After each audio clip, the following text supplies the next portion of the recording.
Welcome to Story Spark, your ultimate destination for enchanting tales, fables, and life lessons. Dive into captivating stories for adults and others that teach important morals and inspire positive thinking. From classic animal fables to inspiring life lessons, our animated and narrated stories make learning fun and memorable. Subscribe for new moral stories every week and spark your imagination with every tale.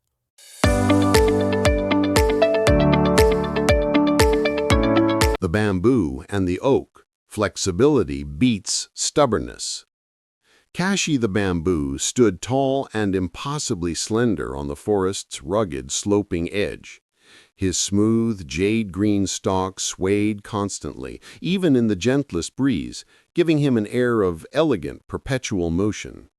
Kashi's neighbor, Boar the oak, was his antithesis, a monumental, ancient giant whose gnarled, thick branches spread out like iron girders against the sky.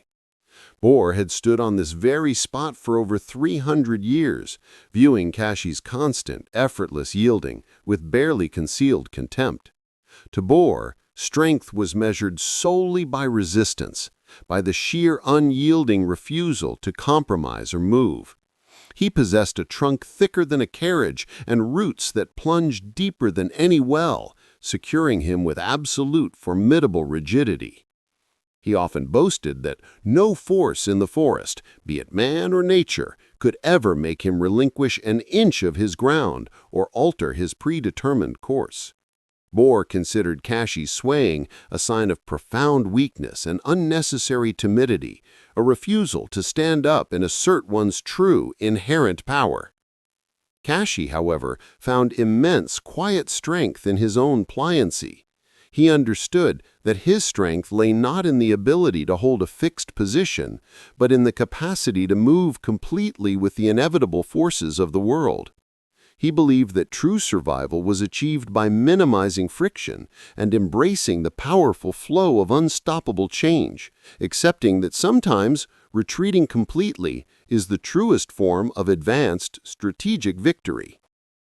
His gentle response to Boar's scorn was always a simple, subtle, nearly silent rustle of his delicate, whispering leaves. The logic of resistance.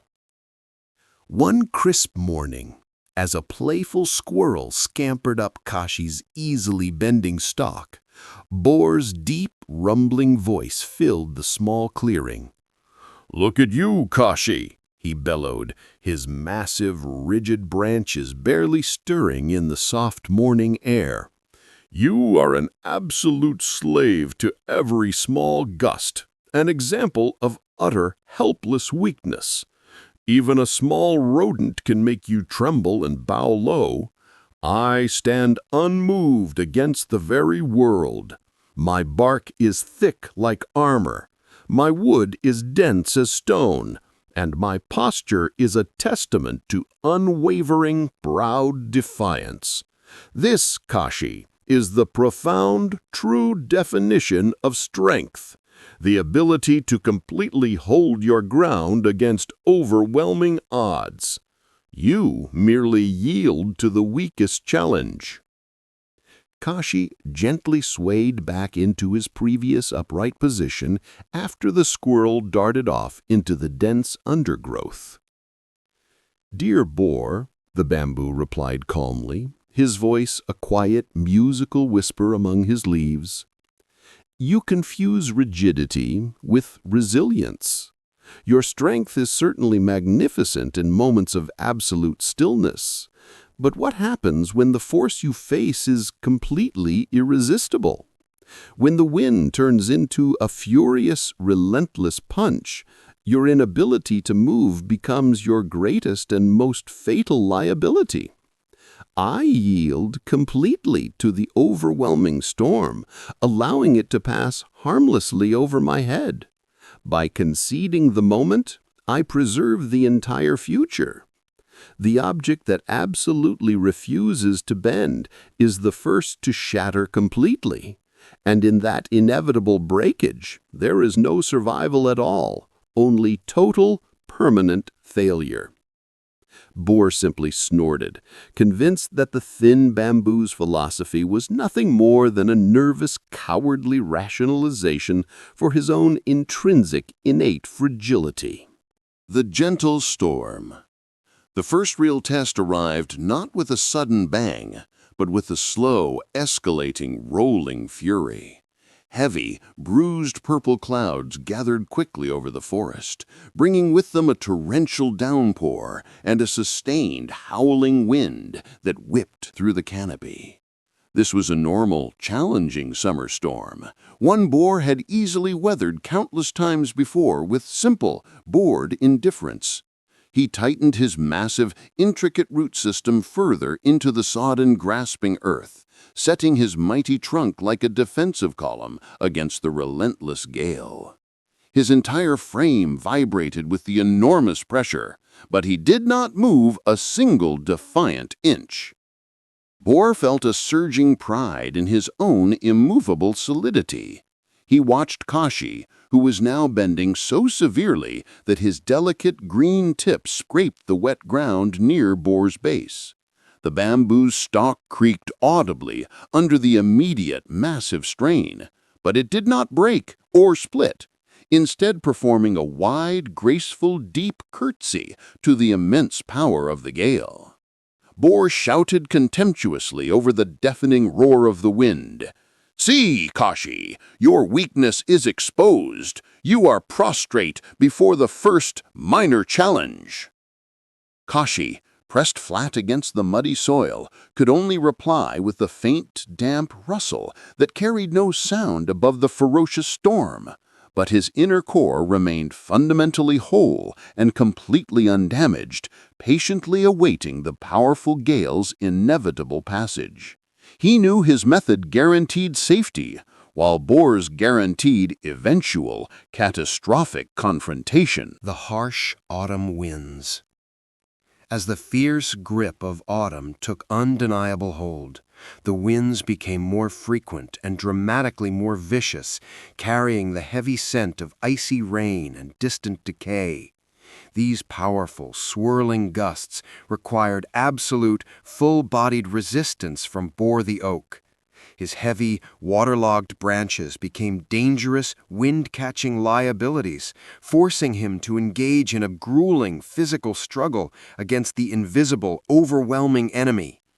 He felt deep, painful aches in his old limbs, and the constant stress was visibly tearing off small, defenseless patches of his thick, protective bark. Still, Bohr stood rigidly, refusing to yield an absolute millimeter, his immense pride demanding that he meet the storm's incredible force with an equal, unyielding measure of his own intrinsic, formidable power. He watched Kashi, who, during the worst gusts, would simply bend his entire structure nearly parallel to the firm ground. The bamboo seemed to completely disappear into the powerful storm, offering no significant surface for the brutal wind to successfully grip or successfully leverage. Kashi used the very energy of the gale to momentarily propel himself downward, transforming the immense stress into a simple, temporary posture. "I take no resistance," Kashi thought calmly. "Therefore, the wind can break none." Bohr saw the lack of struggle and interpreted it only as the ultimate surrender. "He has given up the fight entirely," Bohr concluded, mustering another massive surge of stubborn strength to withstand a violent, bone-jarring blow. His conviction in his own iron strength remained absolute, despite the undeniable heavy internal cost of his stubborn defiance. The sudden drought then endured a sudden, crippling drought that introduced a new, surprising dimension to the definition of fundamental strength.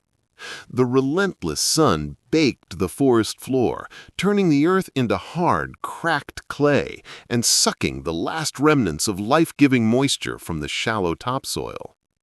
Bohr's roots, which had always been his crowning feature of power and security, suddenly became a dangerous, fatal handicap. Designed solely for absolute immovable vertical anchor, his stiff main taproots plunged straight down deep into the arid, dry subsoil.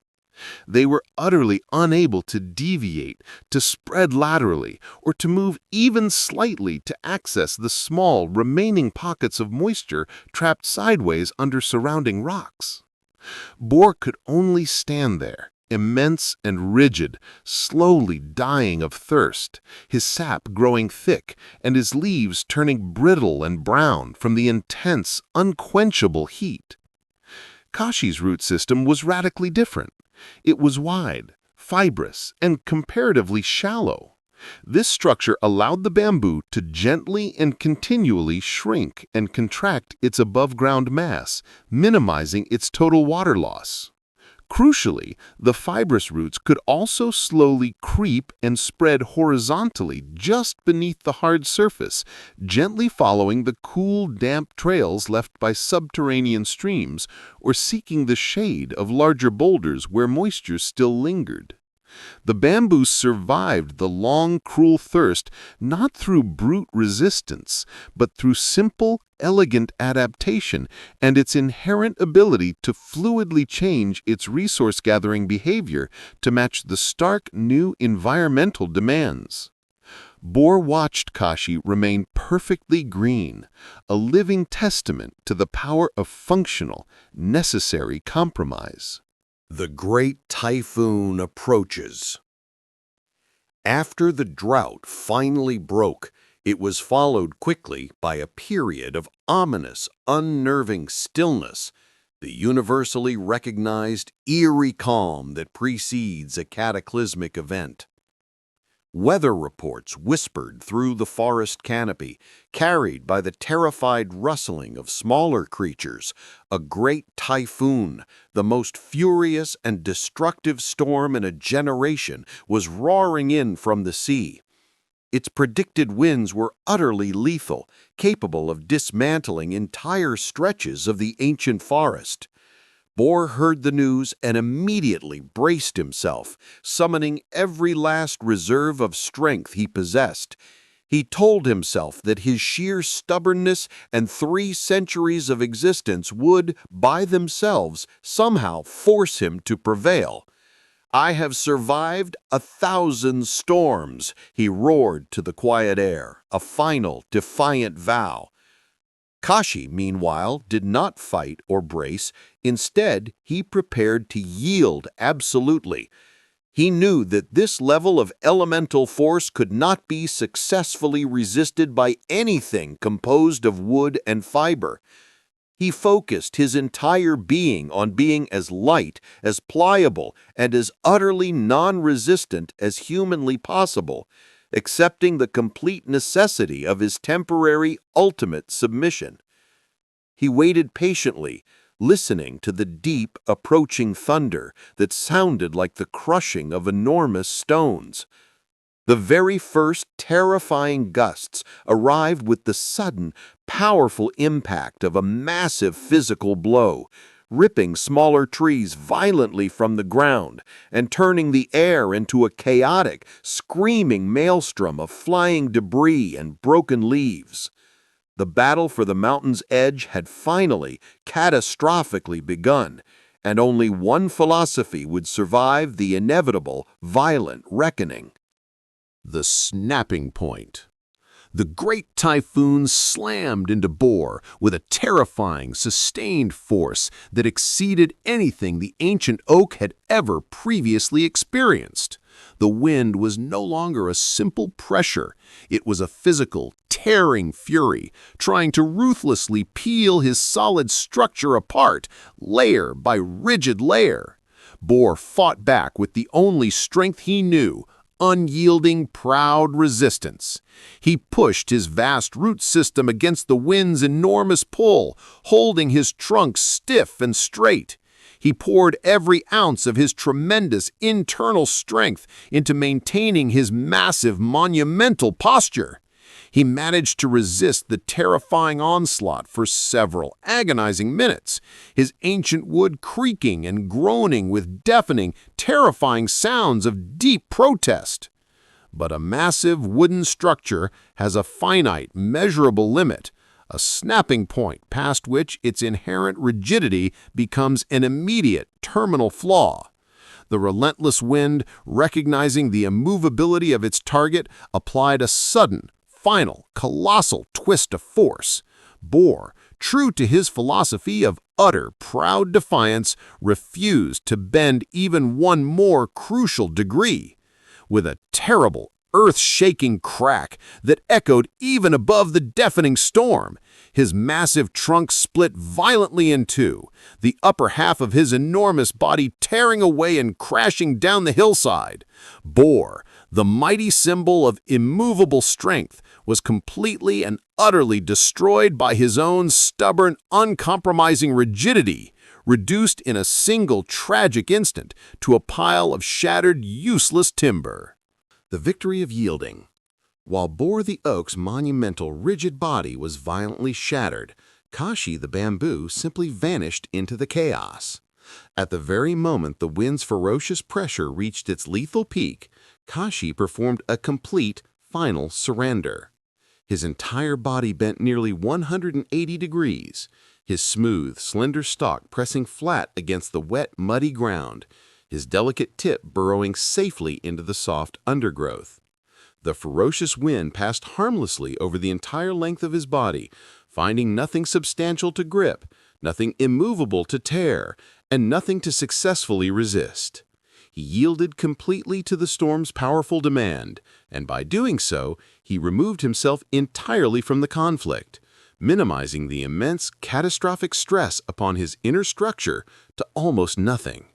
When the devastating, violent core of the typhoon had finally passed and the brutal wind began to slowly abate, Kashi's stalk, entirely whole and unharmed, slowly and gracefully lifted itself back upright, regaining its tall, elegant posture as if nothing profoundly dangerous had occurred.